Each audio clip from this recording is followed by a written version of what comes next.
Think Vikings were just giant dudes in horned helmets yelling "SKÅL"? Wrong.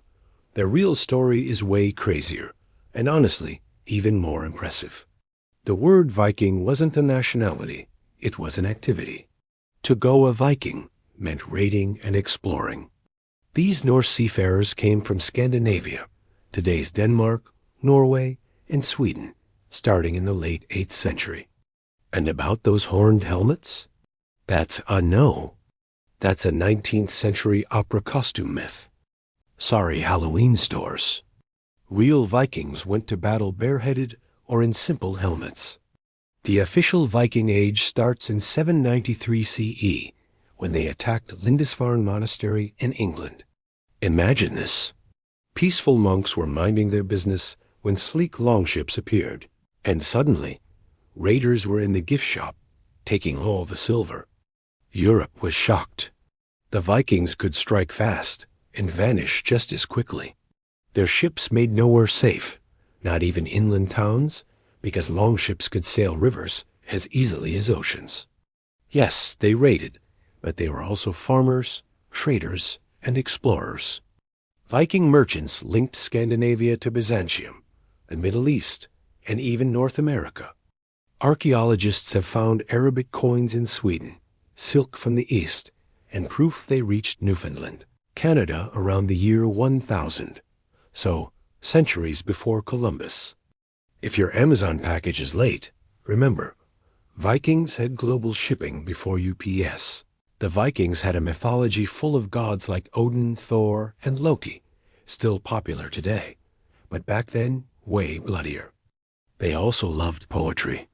Skalds wrote verse that could honor a king, or roast an enemy harder than Twitter. And Viking women? They had surprising rights. They could divorce, inherit property, and run farms. That put them ahead of many European women for centuries. The Vikings' real superpower was their longships. Long, narrow, and flexible, they could cross the Atlantic and sneak up shallow rivers. Think of them as the Teslas of the medieval world, sleek, efficient, and totally wind-powered. Thanks to these ships, Vikings had the ultimate element of surprise, raiding both coasts and river valleys. By the 11th century, Vikings transitioned into settled kingdoms. Think Norway, Denmark, Sweden. They left their mark on England, Ireland, France, Normandy, which was land of the Northmen, Russia, and even the genetic code of millions of people today. They didn't just raid and run. They helped shape the medieval world. They left languages, genes, place names, and stories across half the known world. And they happened to be really, really good at raiding monasteries. This is back in that day, delivering history's boldest facts, served with a twist of humor and a dash of wit. So the Vikings weren't just raiders. They were farmers, traders, poets, gamers, shipbuilders, and explorers. When not out raiding, most Vikings lived pretty ordinary lives. They farmed barley, rye, and oats, raised cattle, and brewed beer. They lived in longhouses, often sharing the space with animals during winter. Cozy, smoky, and maybe a little smelly. And for fun, they played Hnefatafl, a board game like Viking chess.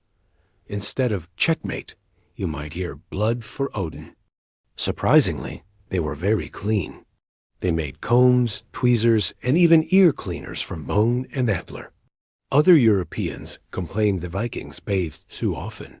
Imagine being roasted by your own enemies for smelling nice.